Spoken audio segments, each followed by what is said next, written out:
Thank you very much, Mr. Chairman. This subcommittee also has jurisdiction over FEMA. A draft of the FEMA Review Council's report is out.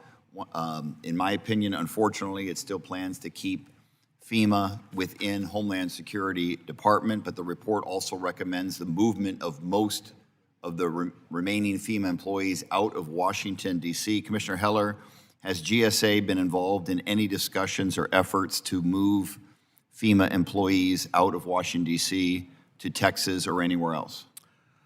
Thank you for the question, Mr. Ranking Member. I am not aware of any of those conversations occurring. We have been in discussions with FEMA regarding their headquarters lease here in Washington. That lease is coming up for expiration in 2027. So I have not read the report that you just referenced, but our partners at FEMA have been communicating to us that receiving that report is a very important milestone as they plan for their headquarters occupancy.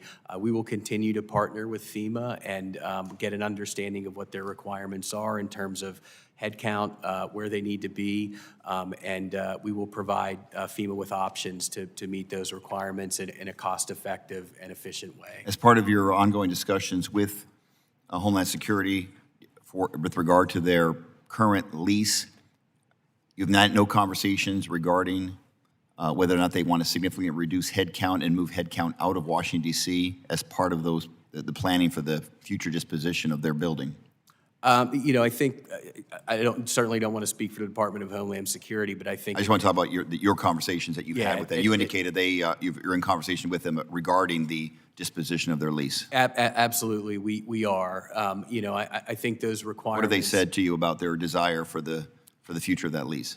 At this point, they've really been waiting for the release of the report that you referenced to get an understanding of what impact that report would have on their headquarters occupancy.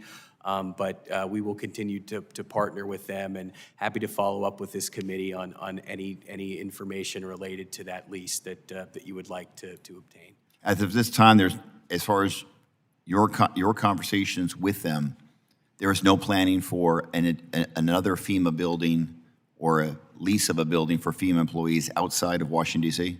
I am not aware of one at this time. My staff does have conversations with FEMA on an ongoing basis.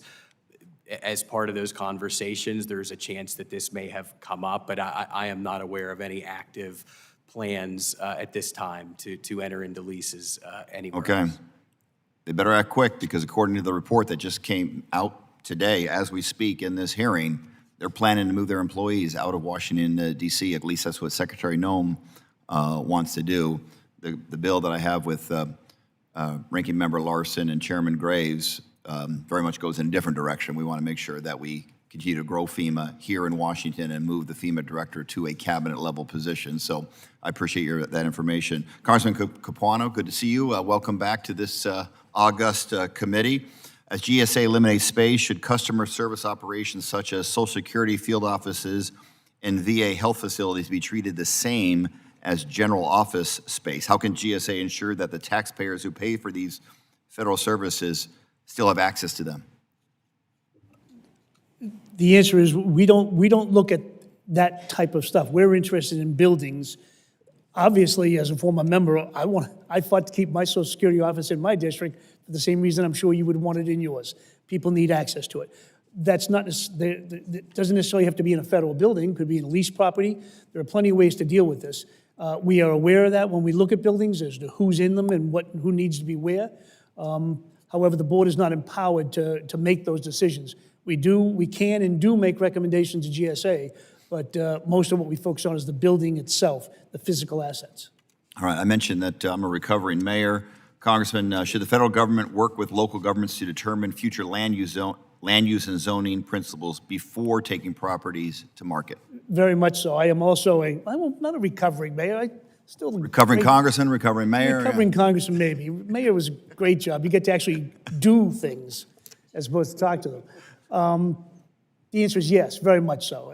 Again, I was on the board from the get-go, and I know there was some issues with certain properties before I got there. But in this last several years, very much so. Every one of the buildings we look at are pretty major assets in the cities and towns. We look at them.